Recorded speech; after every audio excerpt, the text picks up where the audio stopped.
Hey, it's Tony Brueski, and this is our week in review over the weekend, taking a look back at some of the most compelling conversations and stories that we've covered for you of the last week. Brand new episodes back Monday morning, bright and early, 5 a.m. here on the podcast. You're listening to the Hidden Killers podcast with Tony Brueski, featuring former federal prosecutor and president of West Coast Trial Lawyers, Nima Rahmani.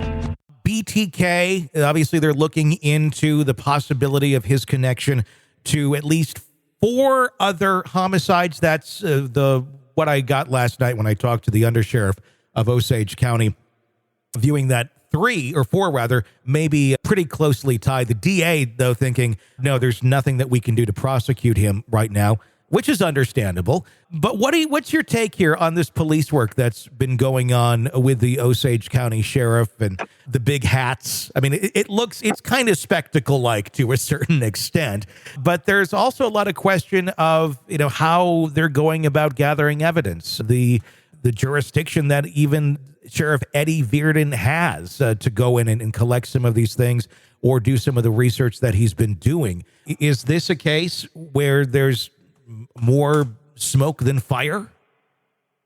It's interesting. You got this sort of rift right between law enforcement and the DA. And obviously, look, I'm a lawyer, so I'm going to side with the DA here.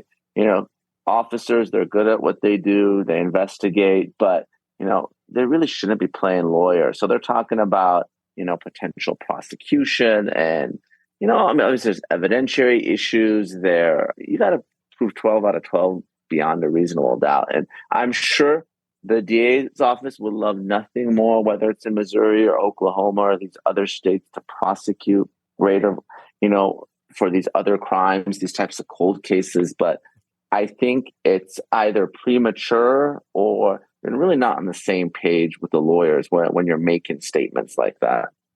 Yeah, I mean, it doesn't seem to make a whole lot of sense or really bode well for the long term of this investigation or this case. If it were to go to trial, there's a lot of concerns about, like I said, the evidence being gathered, the validity and legitimacy of the search warrants that were obtained, the affidavit supporting it, the authority of the Osage County Sheriff's Office in gathering evidence.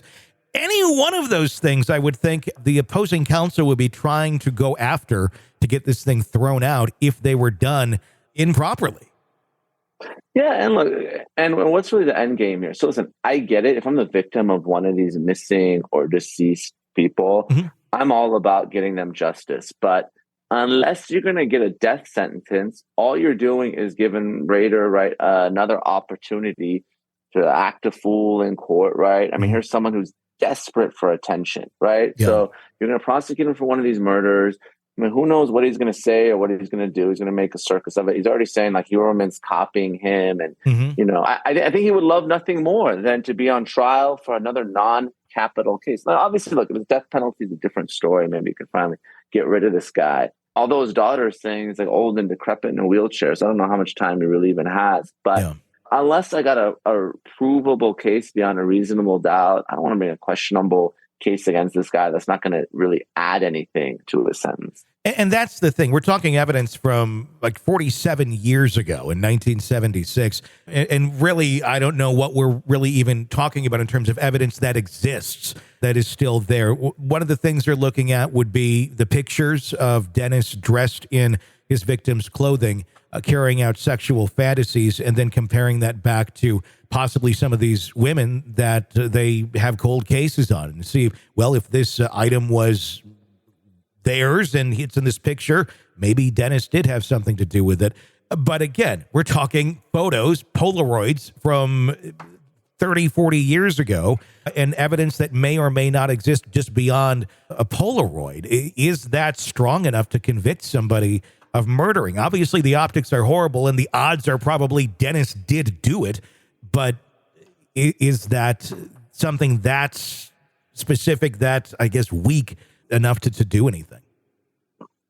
So you got the pictures, right? You got these drawings. Apparently, he was within the close proximity of the laundromat. I know he's got some trophies from his victims, but you're also talking about someone that has been pretty forthcoming about the people he killed and how he killed them, right? And he's been given immunity offers of immunity if he just comes clean. So immunity, no death penalty. I mean, it's off the table. Just admit what you did, and he hasn't. Mm-hmm. So, kind of really begs the question. What is he hiding? What reason does he have to not admit to killing these people if he actually did so? You're consuming the Hidden Killers podcast. Want more? Start binging on all of our true crime podcasts right now through Apple Podcasts and get an ad-free experience when you sign up to be a True Crime Today Premium Plus member exclusively on Apple Podcasts. More of the Hidden Killers podcast dropping soon. Press subscribe now.